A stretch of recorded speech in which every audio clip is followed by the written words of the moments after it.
दोस्तों, स्वागत है आपका।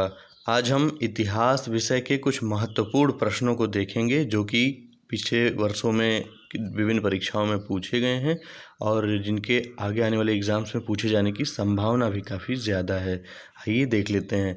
यूनानियों ने भारत को इंडिया कहा। यूनानियों ने भारत को इंडिया कहा। मुस्लिम इतिहासकारों ने क्या कहा? हिंद या हिंदुस्तान कहा।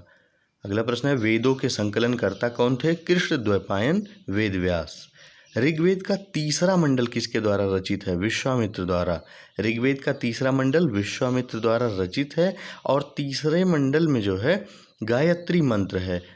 गायत्री मंत्र का संकलन तीसरे मंडल में किया गया है और सूर्य देवता सविता को समर्पित है ये तीसरा मंडल। तो अगर प्रश्न पूछे कि गायत्री मंत्र किस मंडल में है? तीसरे मंडल में है। आठवें मंडल की हस्तलिखित ऋचाओं को क्या कहा जाता है? खिल कहा जाता है। ऋग्वेद में इंद्र की स्तुति से संबंधित 250 ऋचाएं हैं और अग्नि की स्तुति से संबंधित 200 ऋचाएं हैं। अब देखिए किस पुराण से किस वंश के बारे में जानकारी मिलती है। विष्णु पुराण से मौर्य वंश की, मत्स्य पुराण आंध्र सातवाहन और वायु पुराण गुप्त वंश का। किस वेद में कन्याओं के जन्म की निंदा की गई है? अथर्ववेद में। अथर्ववेद में कन्याओं के जन्म की निंदा की गई है। भारतीय ऐतिहासिक कथाओं का सबसे अच्छा क्रमबद्ध विवरण कहाँ मिलता है? पुराणों में मिलता है और इसके रचयिता लोमहर्ष या उग्रश्रवा थे। पुराणों के बारे में ही मैंने पिछले वीडियो में चर्चा की थी कि वंश, मनवंतर, वंशानुचरित ये सब जो है पुराणों से ही संबंधित हैं। आगे बढ़ते हैं।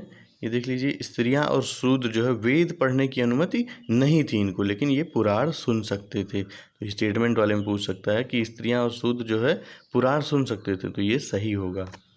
मैत्रेयी संहिता में स्त्री को सुरा और पासा के समान तीसरा मुख्य दोष कहा गया है। तो स्त्री को सुरा और पासा के समान पुरुष का तीसरा मुख्य दोष कहा गया है मैत्रेयी संहिता में।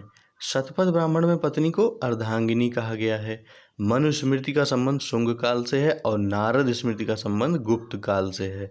हीनयान का प्रमुख ग्रंथ जो है कथा वस्तु, वह बुद्ध का जीवन चरित संकलन है।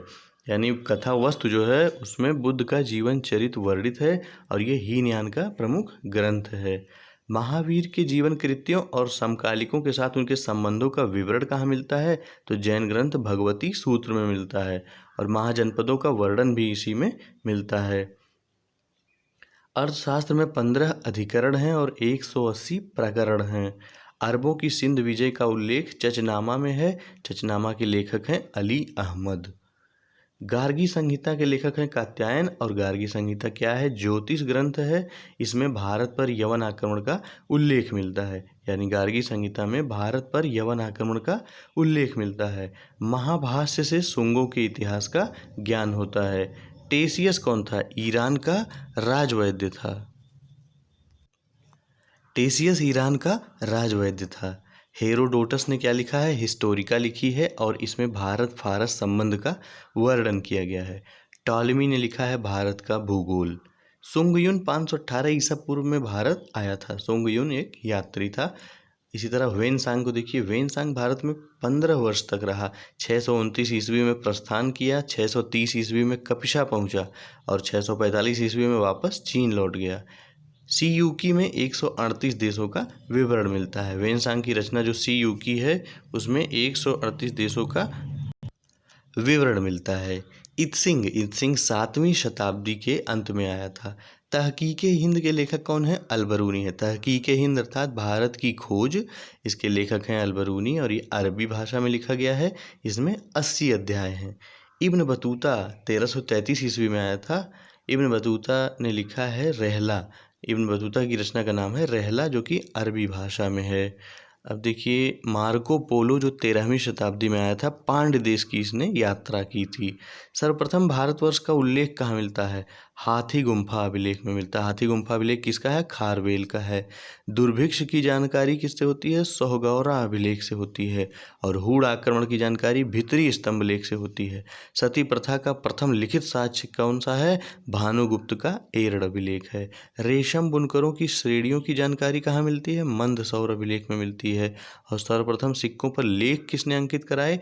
यवन शासकों ने कराए और अरिका मेडु से रोमन सिक्के प्राप्त हुए हैं। ये सारे प्रश्न डिफरेंट एग्ज़ाम्स में पूछे गए हैं और आप इन्हें देखिए, इन्हें याद कर लीजिए और अगर ये आपके एग्ज़ाम में पूछे जाते हैं तो इन्हें आप सही करिए। उम्मीद है ये सारे प्रश्न आपको तैयार हो गए होंगे। अगर ये वीडियो पसंद आया हो तो लाइक करिएगा और अपने फ्रेंड्स के साथ आप शेयर भी कर सकते हैं इसे। मिलते हैं अगले वीडियो में। नमस्कार, धन्यवाद।